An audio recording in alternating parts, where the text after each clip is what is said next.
Assalamualaikum, saya Tegar dari kelompok 3. Di sini saya akan menerangkan mengenai perkembangan material agregat. Juga nanti akan disampaikan oleh teman-teman saya, yaitu Aprilio, Jeki, dan Muhammad Firman. Dari masa 200 tahun sebelum Masehi,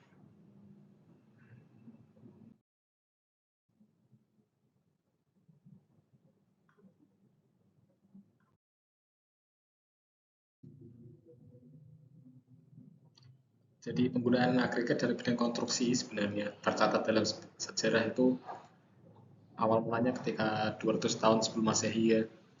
Oleh bangsa Romawi, mereka menemukan reaksi kimia serupa dengan orang Yunani ketika mencampurkan abu vulkanik pozolan dengan kapur silika, aluminium, dan oksida besi yang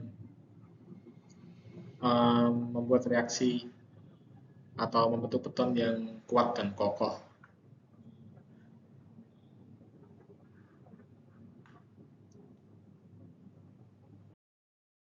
Dari masa 200 tahun sebelum Masehi, kemudian tercatat dengan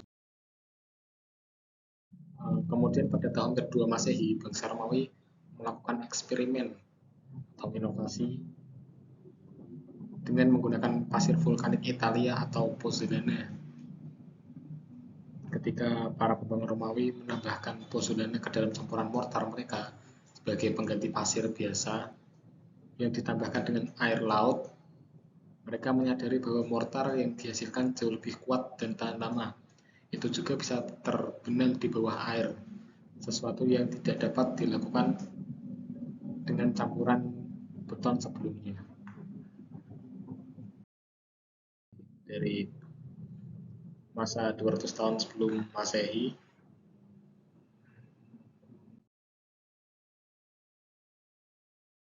pada tahun 300 sampai 400 Masehi oleh bangsa Pompei, mereka menggunakan agregat sebagai fondasi atau struktur saluran air serta jalan. Mereka juga menambahkan pasir dan air sehingga didapatkan bahwa jalan tersebut dapat tahan terhadap gempa bumi, sambaran petir, dan deburan ombak laut serta pelabuhan selama 1000 tahun. Dari masa 200 tahun sebelum Masehi,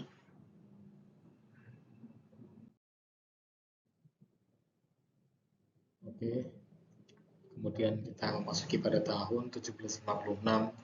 Ini adalah titik di mana mulai terlahirnya beton modern yang kita kenal sekarang. Penemuan ini ditemukan oleh insinyur asal Inggris yaitu John Smithson, yang beliau membuat mercusuar dengan beton yang dicampurkan dengan semen, kerikil sebagai agregat kasar, dan campuran batu bata bertenaga ke dalam semennya atau ke dalam betonnya. Penggunaan agregat kasar ini merupakan sebuah inovasi yang sampai sekarang kita masih gunakan. Dari masa 200 tahun sebelum Masehi.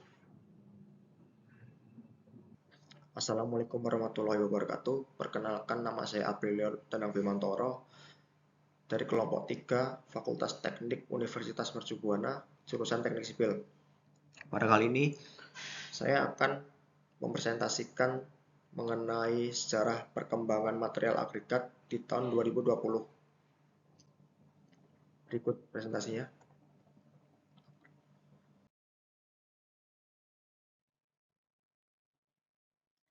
Pada tahun 2020, Laboratorium Beton Fakultas Teknik Universitas Tridinanti Palembang melakukan penelitian terhadap fly ash atau abu hasil sisa pembakaran batu bara yang berbutir halus. Material tersebut bisa menjadi bahan baku untuk pembuatan beton ringan. limbah batubara sebagai material pengganti agregat kasar pada pembuatan beton ringan (ETAL) tahun 2021. Oke, lanjut.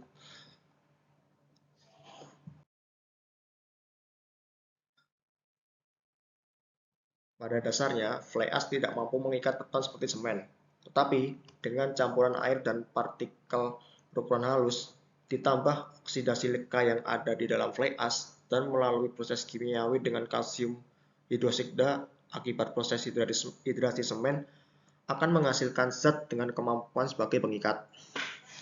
Dengan fotonya sebagai berikut.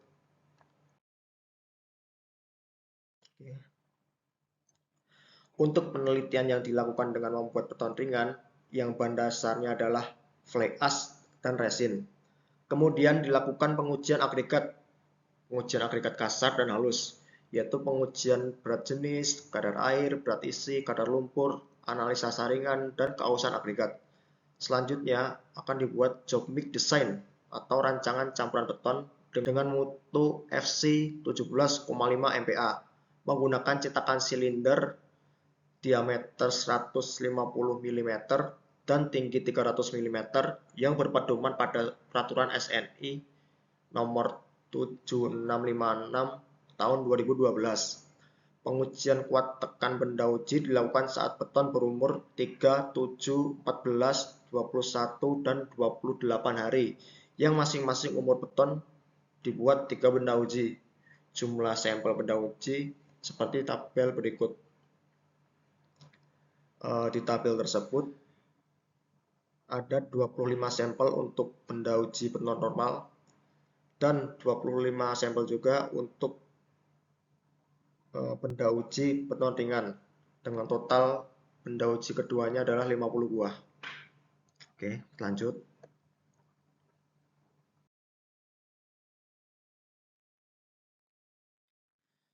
Pada saat pembuatan beton, proses pencampuran abu terbang atau fly ash dan resin dilakukan dengan perbandingan resin 40% dari berat abu terbang atau fly ash. Setelah pembuatan benda uji selesai dilakukan, maka dilakukan perawatan benda uji, yaitu dengan merendamnya di dalam air. Barulah setelah itu bisa dilakukan pengujian kuat tekan beton. Uji slam test atau slam test dilakukan untuk mengukur kekentalan suatu adukan beton yang ditunjukkan pada tabel berikut. Pada beton normal, hasil slam test terendah ada di 10,5 cm dan tertinggi ada di 12 cm dengan nilai rata-rata 11,9 cm. Pada slam test beton ringan, terdapat hasil slam test paling kecil 7,5 cm dan paling tinggi di angka 10 cm dengan nilai rata-rata 9,2 cm. Oke, lanjut.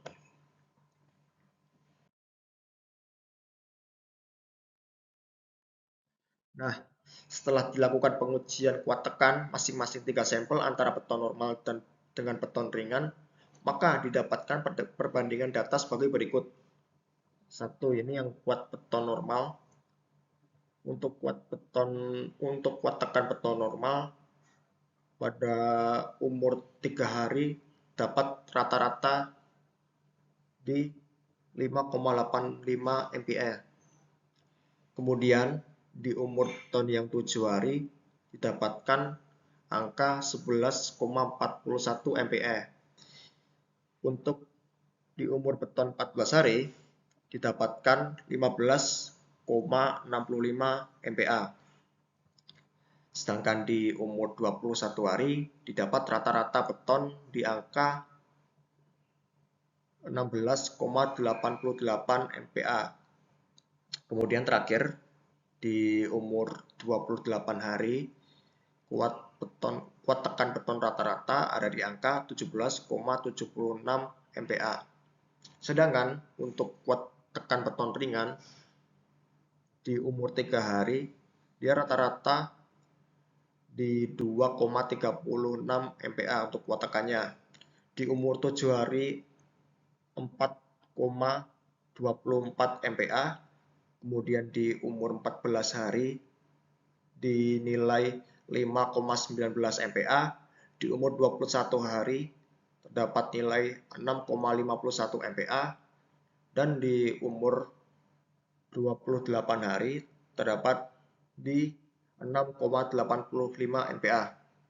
Dan berikut grafik perbandingan kuat beton antara beton normal dengan beton ringan. Oke, lanjut.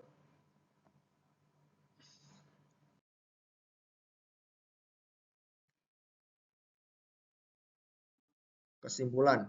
Dari penelitian ini dapat disimpulkan bahwa beton dengan campuran agregat fly ash 60% dan resin 40% ini belum dapat digunakan sebagai beton ringan struktural karena hasil kuat tekannya yang rendah dibanding dengan beton normal, sehingga hanya dapat digunakan untuk beton ringan non struktural.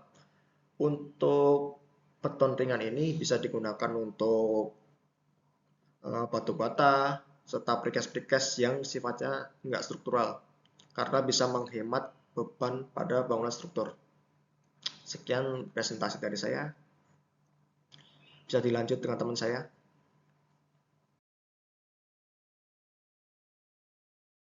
Perkenalkan, nama saya Jeki Nandardi Saputra dari kelompok 3. Di sini saya akan mempresentasikan PPT jurnal dari yang kemarin.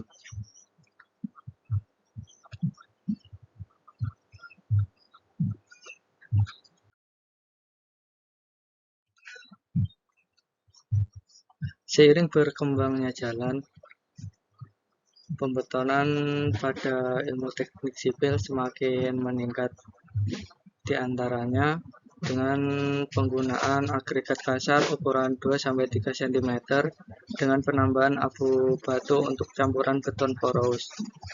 Kelebihan dari dan kekurangan beton porous menurut Trisno Yuwono menyebutkan bahwa kelebihan utama dari beton non-pasir adalah dapat meredam panas, proses pembuatannya yang sangat cepat, kepadatan yang rendah, poros dan sifat penyusutan rendah, dan beton non-pasir tidak mudah segregasi. Beton poros sendiri adalah salah satu dari beton ringan yang bahan penyusunnya hanya dengan agregat kasar dan pasta semen, sehingga dalam pembuatannya menghilangkan atau menambahkan sedikit agregat halus.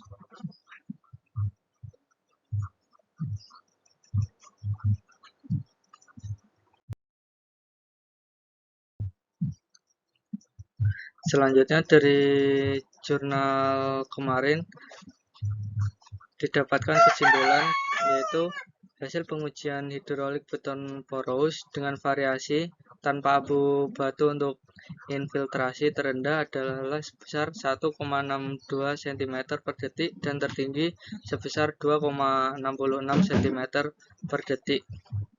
Sedangkan permeabilitas terendah sebesar 3,37 cm per detik dan tertinggi 4,76 cm per detik. Untuk pengujian mekanik kuat tekan beton, hasil terendah sebesar 2,89 MPa dan tertinggi sebesar 4,51 MPa. Komposisi campuran yang mendekati optimum pada variasi 1 semen dibanding 6 agregat kasar.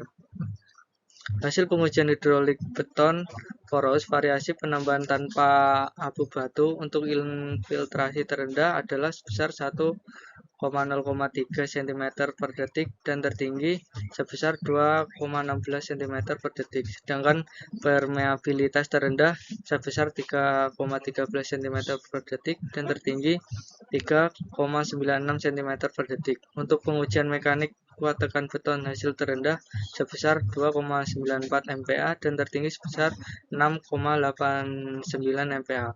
Komposisi campuran yang mendekati optimum pada variasi 1 semen dibanding 1 abu batu dibanding 7 agregat kasar.